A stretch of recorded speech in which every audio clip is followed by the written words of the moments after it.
E, Molica, é um movimento que não é raro na política, né? A gente vê antigos adversários se alinharem, inclusive poucos momentos depois. Essa junção agora, né, dos pais, dos criadores do Plano Real, agora ao candidato Lula, é um aceno aquém. Por que esse movimento acontece, hein, Molica? Queria a tua opinião também. Estou lembrando aqui de duas músicas que eu gosto muito. Uma é do João Bosco e do Aldir Blanc, que eles perguntam: mudou Vila Isabel ou mudei eu? Né? Acho que duas mudaram. Ele, o narrador da música, tinha mudado e Vila Isabel mudou. E outra que é um samba do Alvaiade, da Portela, que ele dizia: o dia se renova todo dia. Pois é, todos mudaram aí.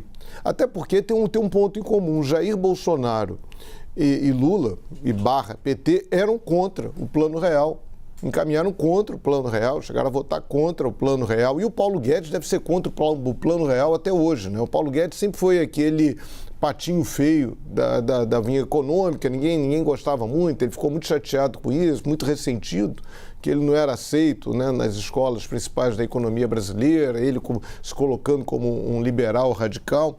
Enfim, então, nessa história toda, tanto o Lula quanto o Bolsonaro eram contra. O Lula, o PT aos poucos foi mudando.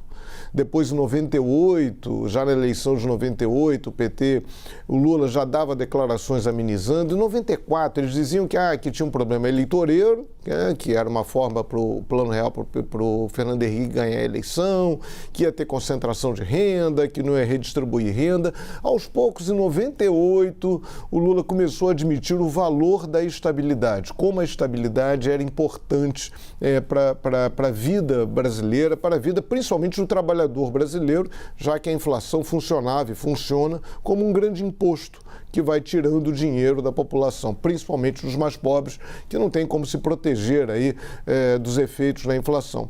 Mas quando você nota essas manifestações dos economistas, a grande preocupação é a democracia. Né?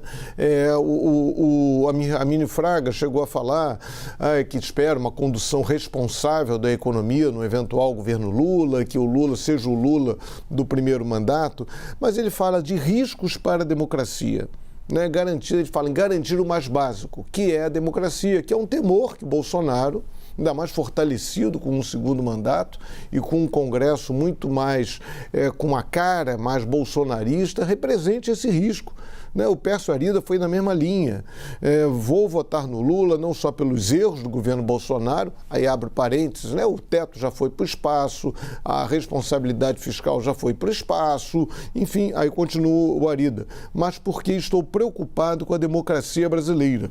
Não quero que a democracia morra e o que temos hoje é um retrocesso civilizatório. Então é preocupação econômica e o liberalismo que esses economistas representam está muito ligado à liberdade.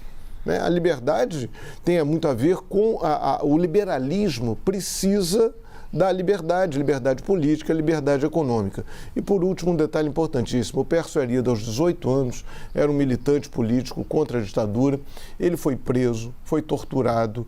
Então, seria muito difícil para ele apoiar um candidato que elogia tanto a ditadura e a tortura. Tem um depoimento, quem quiser procurar, tem um texto que o Pércio Arida escreveu para a revista Piauí, já tem uns 10 anos, um texto muito bonito, muito forte, que ele narra detalhes da sua prisão, aos 18 anos de idade, e da sua tortura.